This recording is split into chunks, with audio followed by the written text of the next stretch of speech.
Welcome. My name is Natasha Sherman, and I am your host. And my guest today is Joe Mangano. He is the executive director for the Radiation and Public Health Project in New York. And the Radiation and Public Health Project is a nonprofit educational and scientific organization established by scientists and physicians dedicated to understanding the relationships between low-level nuclear radiation and public health. Joe is the author of 38 medical journal articles and the books Radioactive Baby Teeth, The Cancer Link, Mad Science, The Nuclear Power Experiment, and Low-Level Radiation and Immune Disease, An Atomic Era Legacy. Joe, welcome. Nice to be here.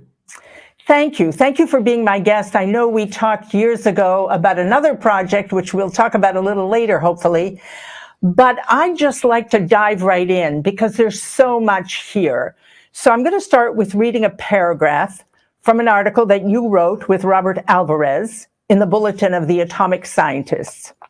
It says, how many nuclear weapons can be detonated in support of weapons development or during a war before imperiling humans from radioactive fallout? That's the question the Atomic Energy Commission asked in the 1950s. And to find the answer, independent scientists and citizens turned to baby teeth. Lots and lots of baby teeth. So why baby teeth, and what were you doing with them? Well, we're turning the clock way back to the 1950s. And that was the beginning of the atomic age.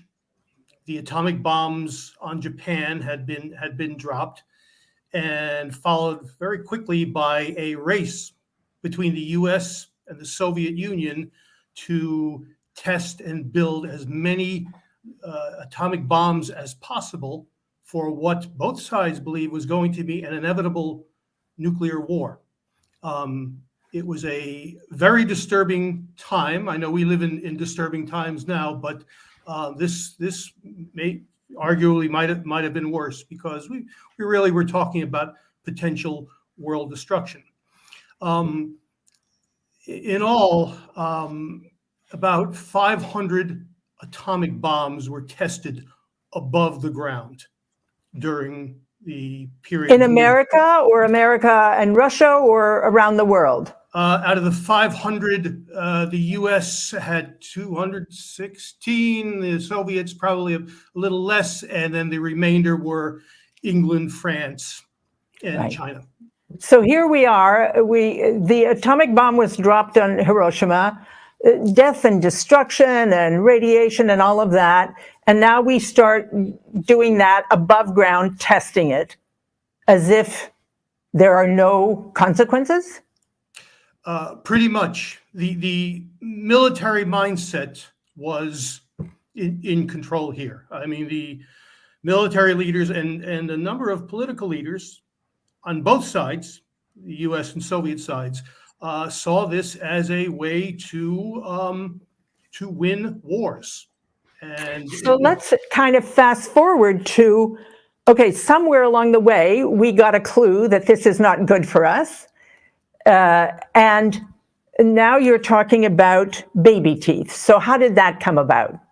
Well, as the testing went on and as the concern about nuclear war went on, there was also a concern that with every bomb explosion, those big mushroom clouds, the fallout, which consisted of over 100 radioactive chemicals that you don't find in nature, but only when atomic bombs explode or nuclear reactors operate. These 100 chemicals got way up in the stratosphere, drifted with prevailing winds, and came back into the environment through rain and snow, through precipitation, and thus got into the food chain, through reservoirs, through farms, and really it went all the way around the world, and everybody living at the time consumed these poisonous products. And thus the question was raised, is this harmful to humanity? The party line of leaders in both countries was, no, these levels are too low to cause harm.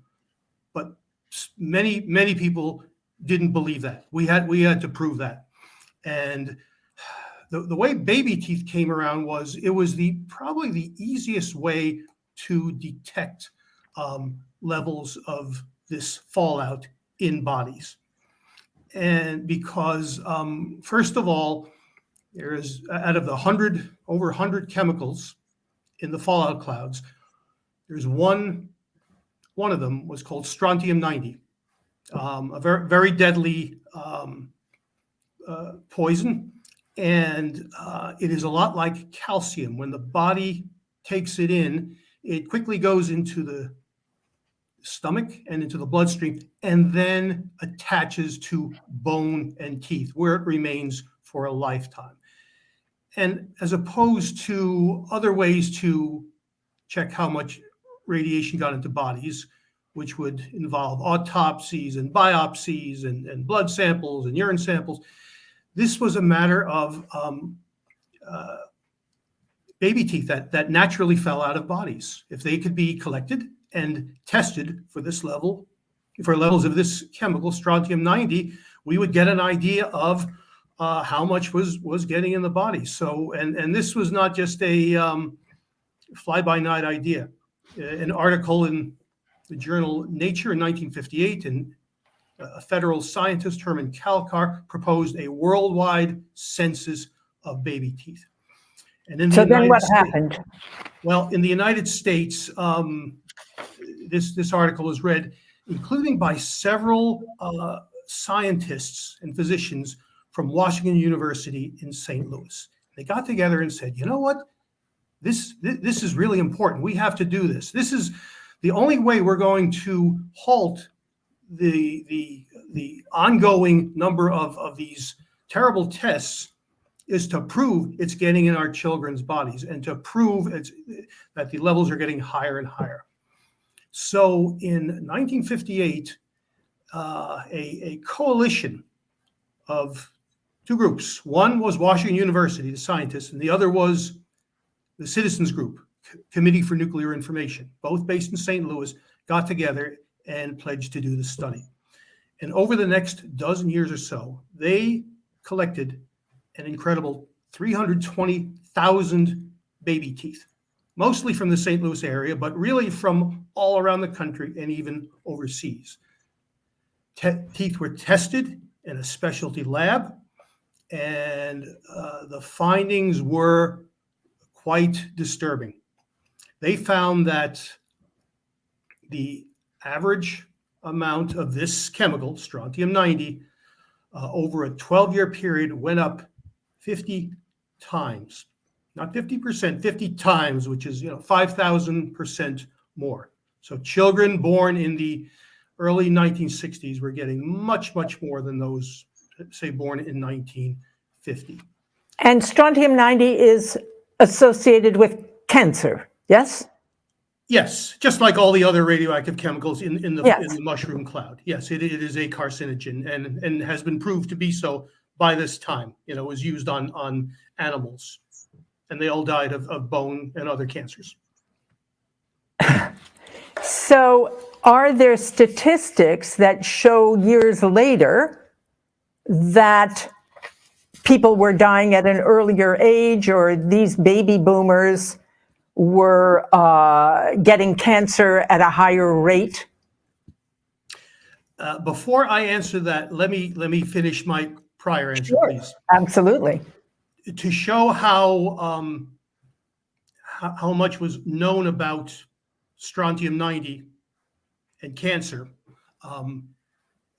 in 1943, this was during World War II, this is as they were building the original bomb, a letter was written by Robert Oppenheimer to Enrico Fermi. These are two very famous names in American history. Both were working on bomb testing. And Oppenheimer, who later became a great critic of the bomb and the proliferation of nuclear weapons, wrote that if our bomb project doesn't work, we could still consider putting Strontium 90 in the water system of Nazi Germany, provided it kills at least 500,000 people. This was kept secret until the mid-1980s. You can easily find it on Google now, but that's just So an that's how example to dangerous show it you is. how they knew that this was really, really bad stuff, really the worst poisons on the planet. Okay, as far as the health issue, the purpose of the baby tooth study was to stop testing, was to get a ban on above ground testing, which did happen in 1963. However, as efforts were made to reach this goal, there was discussion about, okay, we're gonna get these tests stopped, hopefully, but in the meantime, are they harming our children? There was an article, for example, in Newsweek magazine in 1960. But what about the children who've done their growing through during these tests? Are they at greater risk for cancer? And there was even discussion in St. Louis about whether or not there should be a follow-up study following children to see how much of this Strontium 90 they received and their health later on. It wasn't done for technical reasons and for funding reasons. But that's where the story picks up many years later. I should say, too, that, again, the test ban treaty was signed in August 1963 by Kennedy and Khrushchev and the UK. So I just want to ask you a question here. So they banned above ground testing. Underground testing continued. Just briefly, is there any indication that that has health consequences? Underground testing, which continued until the end of the Cold War, about 1990, does have health consequences as well. There were a number of leaks into the environment, but at much lower levels than the above ground tests. Right.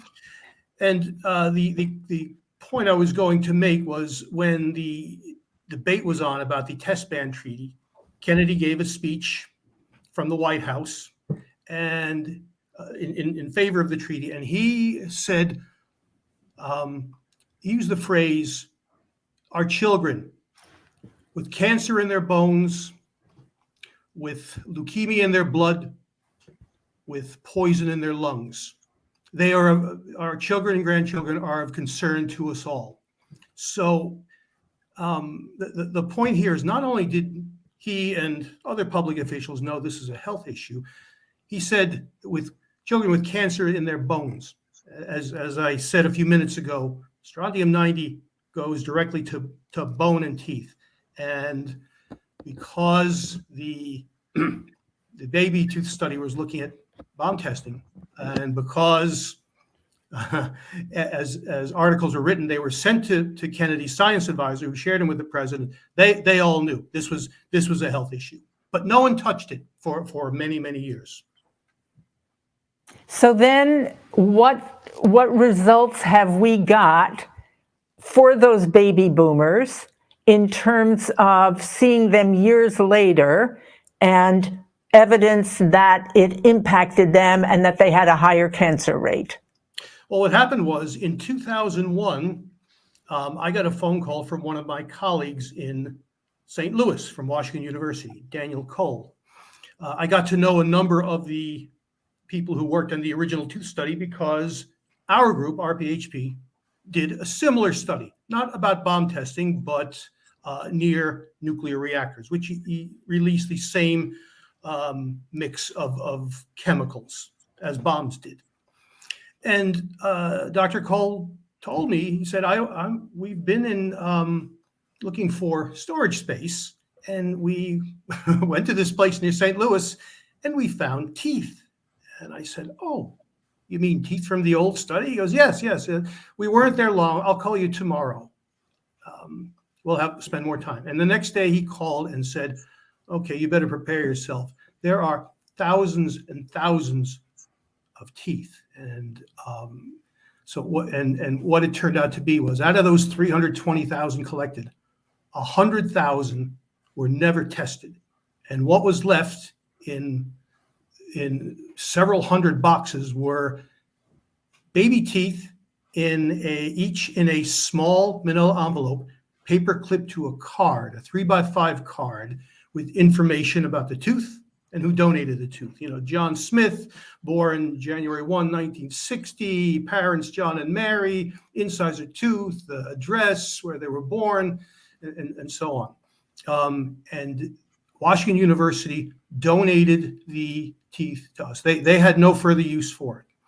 Barry Commoner, who was a biologist at Washington U for many years and was a leader of the study, said, no, I don't have any further use for them, but why don't you call Mangano's group? They're doing a study of baby teeth. We So now accepted them. what have you done with them? And I want to make sure we get all this in so that people really are aware of the results of this. So what have you found? We accepted them because we knew that the health issue had never been answered, even though this was 50 years later. Okay, people who donated teeth were now in their 50s and 60s.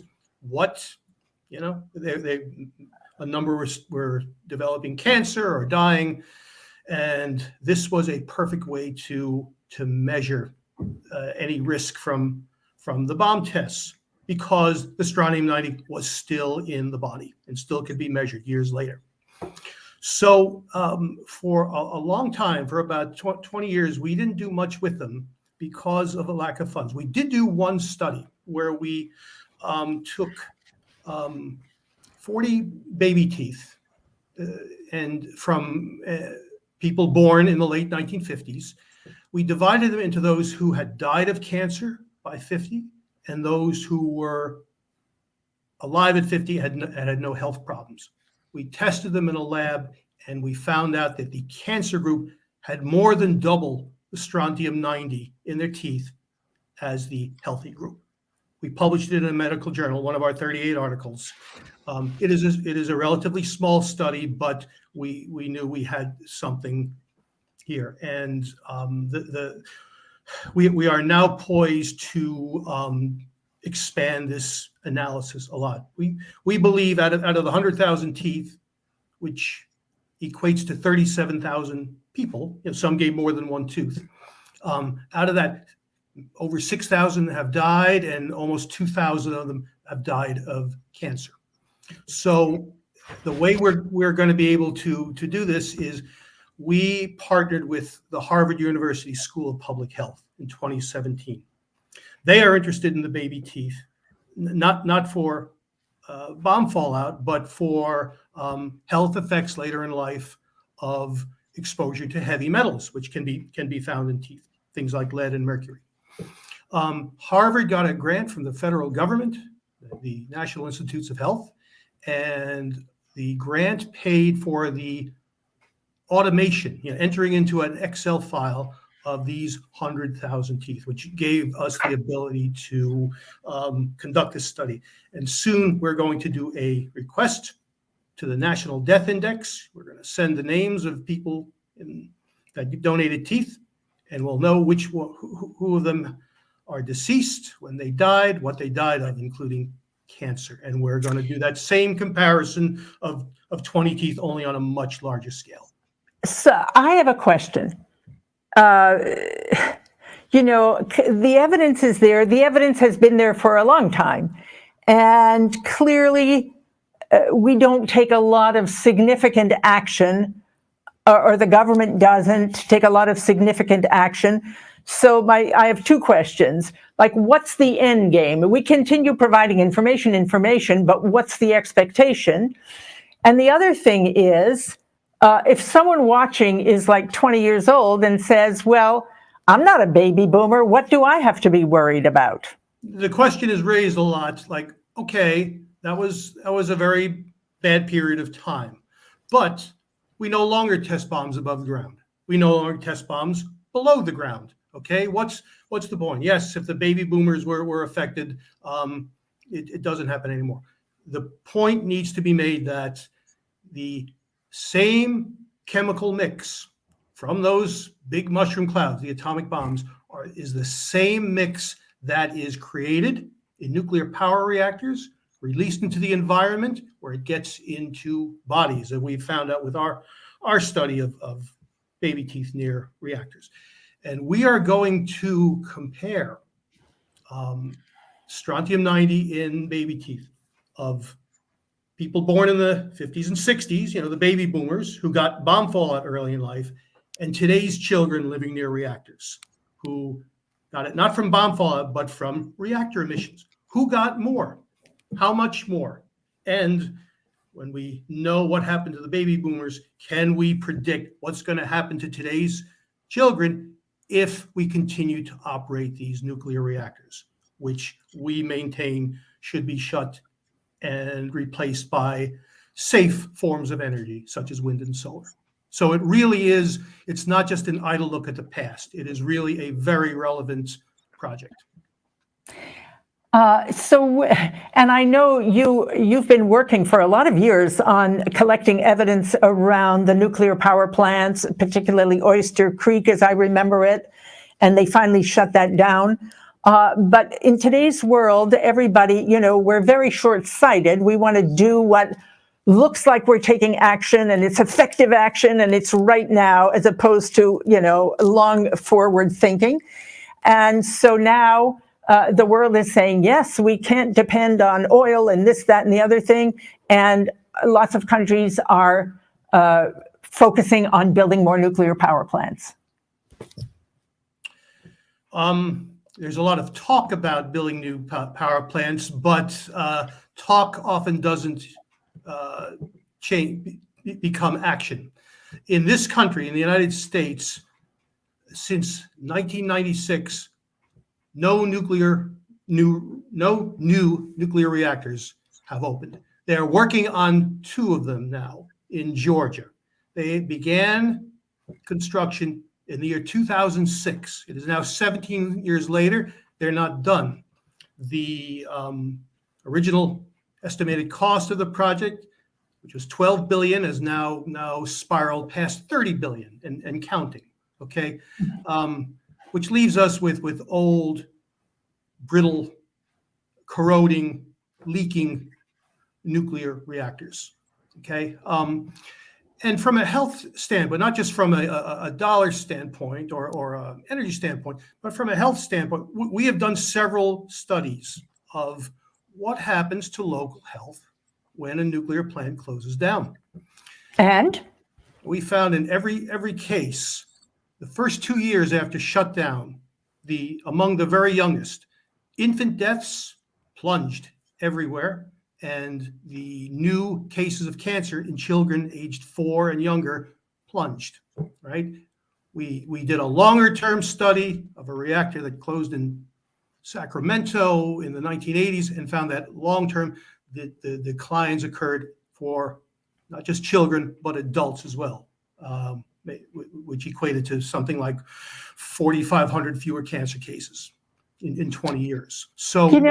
Yeah, go ahead. This is a key point, because it's not just all doom. That if we take action, we can certainly improve the public health, the health of our children. So it's so interesting, and when you've got the evidence, and I mean, when you talk about infant deaths plunging and childhood cancer plunging, why isn't this being screamed from the headlines? Like, why aren't people, more mobilized, more educated, more I'm informed? going to say that our society is a society that's full of problems, full of environmental problems. This is not the only one. I mean, the idea of climate change is a major thing, which really has caught on. However, I would maintain that even though each of these environmental concerns are serious, there are no worse poisons on the planet than these radioactive chemicals. Okay, if we had an all-out nuclear war, that would be the end of humanity. All right, maybe not instantly, but within a matter of some years. Mm-hmm. The reason I'm sorry to say, but I'm convinced that the reason that the resistance continues is just like in the 1940s and 50s, the leaders believe that maintaining an arsenal of nuclear weapons is a strategic advantage militarily over other countries. And anything that distracts from nuclear weapons, okay, other uses of the atom, such as nuclear electric power, either distracts people from the weapons part or makes the weapons issue look good. That was really how we got nuclear power in the first place. Eisenhower made a famous speech when he became president, atoms for peace. Yes, the bomb is bad, but we can use the atom for so many different things, including for electric generation. That mentality still exists today, and that's why reactors are shutting down. 13 shutdowns in the last decade and 92 to go. But that's the shutdowns are slow, and Yes. they're dragging their feet on it. So, Joe, we have exactly a minute and a half left. Is there something you want to say, some request you have from the audience, just some suggestion? The final comment I would have is that just like in the baby tooth study years ago, the only way to make a public health change, to improve public health, is through grassroots efforts. Okay, the baby tooth study years ago was a wonderful combination of scientists working with citizens to do something for the public good. And the same exists here. Everywhere we've gone with our work and our health research and the evidence about the harm of reactors has been accompanied by concerned citizens trying to close down these dangerous reactors and have them replaced with safe alternatives. So this is really an exercise in democracy and an exercise in the ability of citizens to affect the world.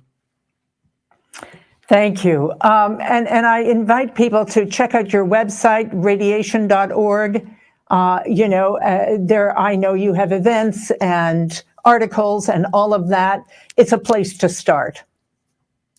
Yes, you'll see right on the homepage, research on 100,000 baby teeth begins, and yeah. there's much to be read there.